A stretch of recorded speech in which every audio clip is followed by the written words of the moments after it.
पिछले एपिसोड में हमने देखा था कि एलरियन ने अपनी बॉडी को ब्लास्ट कर लिया था, लेकिन सही समय पे सावेन ने उसके चारों तरफ एक सील बना लिया। अब इस वजह से सावेन को कुछ भी फर्क नहीं पड़ा था। अब इस पार्ट की स्टार्टिंग में छोटी प्रिंसेस अपनी ग्रैंडफादर से कहती है कि आपको सावेन की मदद करनी चाहिए, क्योंकि अभी के समय वो काफी बड़ी ट्रबल में फंस चुका है। अब ये सुनते ही उसके ग्रैंडफादर भी इसके लिए तैयार हो चुके थे। दूसरी तरफ हमारा सीन शिफ्ट होकर सावेन पे आ गया, जो कि एक तरफ आते हुए कहता है तुमने अपनी सोल को तो काफी अच्छे से छुपाया है। ये सब कहते हुए सावेन उस चट्टान पे हमला करता है। अब इस वजह से वो चट्टान के टुकड़े टुकड़े हो गए थे, जहाँ से हम देखते हैं एक सोल काफी तेज से वहाँ से निकलने की कोशिश कर रही थी। लेकिन दूसरी तरफ सावेन ये देखते ही हंसने लग गया था। वो कहता है तुम मेरे से एस्केप करना चाहते हो, लेकिन ये करने के लिए काफी समय गुजर चुका है। ये कहते हुए सावेन ने उसे अपने हाथों में ले लिया। अब ये देखते ही एलरियन उसके सामने गिड़गिड़ाने लग गया था। वो कहता है हम बैठकर भी बात कर सकते हैं, लेकिन कुछ समय के अंदर एलरियन को समझ में आ चुका था कि सावेन उसे नहीं छोड़ेगा, जिस वजह से वो धमकी देते हुए सावेन से कहता है अगर तुम यहाँ पर मुझे नहीं छोड़ते हो तो मेरे थंडर पवेलियन तुम्हें बिल्कुल नहीं छोड़ेगा। लेकिन सावेन जानता था कि अगर उसने यहाँ पर इसे छोड़ भी दिया तब भी थंडर पवेलियन इसे जाने नहीं देगा, जिस वजह से सावेन बिना कुछ सोचते हुए उसके सोल को खत्म कर देता है।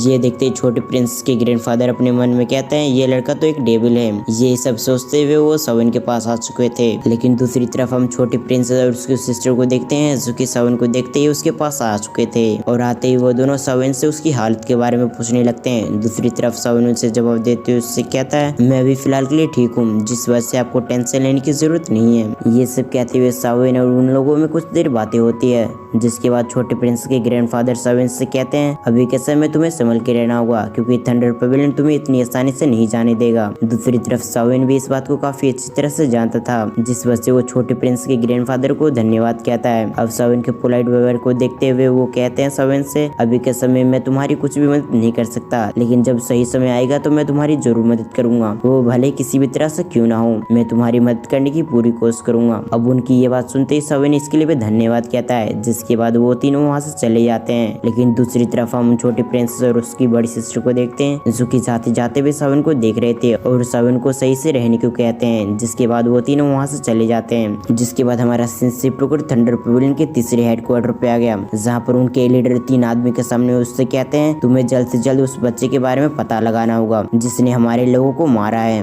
भले वो लड़का किसी भी फैमिली से बिलोंग करता हो, लेकिन कुछ भी करके तुम्हें उस लड़के को जान से मारना होगा, और वो भी इस लड़के के यहाँ से एस्केप करने से पहले, क्योंकि अगर वो लड़का यहाँ से निकल गया तो हमारी काफी बदनामी होगी। अब ये सुनते ही वो तीनों भी इसके लिए एग्री हो गए थे। जिसके बाद हमारा सीन शिफ्ट होकर सावेन पे आ गया, जो कि अभी के लिए कल्टीवेशन करते हुए वहाँ पर आ चुका था। अभी के समय सावेन बाजार में घूम रहा होता है, और अभी के समय सावेन ने अपने कपड़ों को भी थोड़ा बहुत चेंज कर लिया था, ताकि इस तरीके से वो आसानी से किसी के भी पहचान में ना आ सके। अब सावेन से कुछ दूर में उसका पोस्टर लगा हुआ था, जहाँ पर कुछ लोग बात करते हुए कहते हैं ये लड़का तो सचमुच काफी टैलेंटेड है, क्योंकि इसने थंडर पवेलियन के एक एल्डर को जान से मार दिया। और इसके साथ साथ मैंने ये भी सुना है कि हैंग फैमिली को थंडर पवेलियन ने चारों तरफ से घेर लिया है, और वो लोग हैंग फैमिली को जब तक नहीं छोड़ेंगे जब तक वो लड़का यहाँ पर नहीं आएगा। लेकिन हमें नहीं लगता कि वो लड़का वापस आएगा, क्योंकि वो लड़का यहाँ से निकल चुका हुआ, ताकि इस तरीके से वो अपनी जान को बचा सके। दूसरी तरफ सावेन, जो कि इनकी ऐसी बात सुनते हुए काफी गुस्से में आ चुका था, सावेन गुस्से में आते हुए कहता है थंडर पवेलियन मैंने उम्मीद नहीं किया था कि तुम मुझे पकड़ने के लिए हैंग फैमिली को परेशान करोगे, लेकिन अब तुम मेरे दोस्तों को परेशान कर रहे हो तो अब तुम्हें इसका अंजाम भी भुगतना होगा। जिसके बाद वो अपने विंग्स को निकालते हुए वहाँ से शूट हो जाता है हैंग फैमिली की तरफ, ताकि इस तरीके से वो हैंग फैमिली को बचा सके। दूसरी तरफ कुछ लोगों ने भी सावेन को पहचान लिया था, जिस वजह से वो कहता है ये तो वही लड़का है जिसकी पोस्टर यहाँ पर दीवार पर लगा हुआ है। अब ये सीन दिखाते हैं हमारा सीन शिफ्ट होकर हैंग फैमिली पे आ गया, जहाँ पर अभी का माहौल पूरी तरह से ठंडा था। चारों तरफ से थंडर पवेलियन के लोगों ने हैंग फैमिली को घेर लिया था, ताकि इस तरीके से यहाँ से कोई भी एस्केप ना कर सके। और आसमान में हम तीन एल्डर को देखते हैं, जो कि थंडर पवेलियन से थे। वो अभी के समय एक फॉर्मेशन में बैठे हुए थे, ताकि इस तरीके से यहाँ से कोई भी एस्केप ना कर सके। और उन सभी के अंदर से एक थंडर निकलते हुए एक दूसरे के अंदर जा रही थी। फिर हम छोटे प्रिंस को देखते हैं, जो कि आसमान की तरफ देखते हुए कहता है सावेन आखिर यहाँ पर तुम आओगे या फिर नहीं। अब उसकी ये सुनते ही हान भी उससे कहते हैं यहाँ पर सावेन नहीं आएगा, और यही उसके लिए अच्छा हुआ, क्योंकि वो हमारे वजह से पहले भी ट्रबल में फंस चुका है, और अगर सावेन इस बार भी आएगा तो वो काफी बड़ी ट्रबल में फंस जाएगा। ये सभी चीज सोचते हुए दोनों काफी परेशान हो रहे थे। अब उनकी ऐसी हालत देखकर कुछ गार्ड उसके बारे में कुछ बातें बनाने लग गए थे, जिस वजह से छोटे प्रिंस को काफी गुस्सा आ गया। वो कहती है आखिर तुम्हारी हिम्मत कैसी हुई मेरे बारे में और मेरी बहन के बारे में ऐसे कहने की। अब इस कारण से हैन फैमिली के एल्डर को भी काफी गुस्सा आ गया। इस वजह से वो एक अटैक उन दोनों पे करने के लिए उसकी तरफ जा रहे थे, लेकिन तभी एक बिजली आकर उस पे गिर जाती है, जिस वजह से उसकी हालत खराब हो गई थी।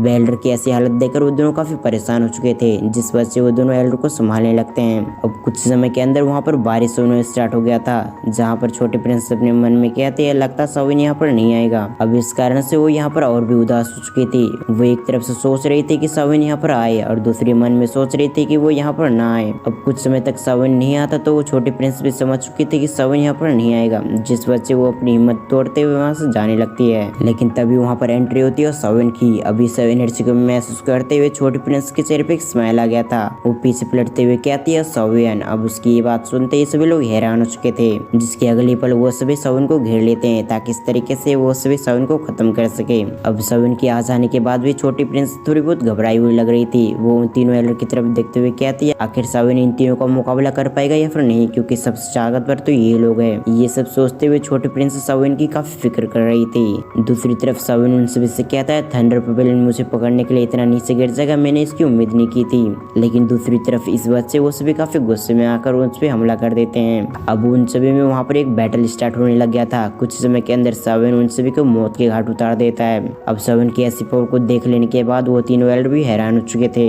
जिस वजह से वो एक फॉर्मेशन क्रिएट करते हुए सविन से कहते हैं आखिर तुम्हारी हिम्मत कैसी हुई हमारे एल्डर और यहाँ पर हमारे सैनिक को मारने की, आज हम तुम्हें जान से मार देंगे। जिसके बाद सविन भी अपने आप को तैयार कर चुका था लड़ने के लिए, ताकि इस तरीके से वो इन सभी का सामना कर सके। फिर से हमारा सिंसिप को उन तीनों एल्डर पे आ गया। सुके एक फॉर्मेशन को क्रिएट कर रहे थे ताकि इस तरीके से वो सविन को अगले 9 दिन को लिए यहाँ से कैद कर सके, क्योंकि ये बैटल कितने दिन चलेगी उसे भी नहीं पता था। जिस वजह से वो सभी यहाँ से एक फॉर्मेशन बना लेते हैं, जिसके अगले पल सविन ने वहाँ पर अपने डीमन पपेट को बुला लिया ताकि इस तरीके से वो भी इस फाइट में एंटर कर सके। लेकिन तभी वहाँ पर हैन फैमिली के एंसेस्टर की एंट्री होती है, जो कि उन तीनों एल्डर्स से कहता है आप इस पपेट की बिल्कुल भी चिंता करना करें, क्योंकि इस पपेट को मैं खुद अकेला संभाल लूंगा और मैं आपको विश्वास दिलाता हूँ ये पपेट आपके फाइट में बिल्कुल भी इंटरफेयर नहीं करेगा। अब ये सुनते ही वो तीनों भी इसके लिए एग्री हो गए, जिसके बाद डीमन पपेट और उस एंसेस्टर में लड़ाई स्टार्ट हो गई। अब उन दोनों के जाते ही वहाँ पर सविन उन तीनों एल्डर में फाइट स्टार्ट हो गई। अभी के समय सविन जब भी उन पे हमला करता तो वो काफी आसानी से सविन को अटैक को डोज कर लेते,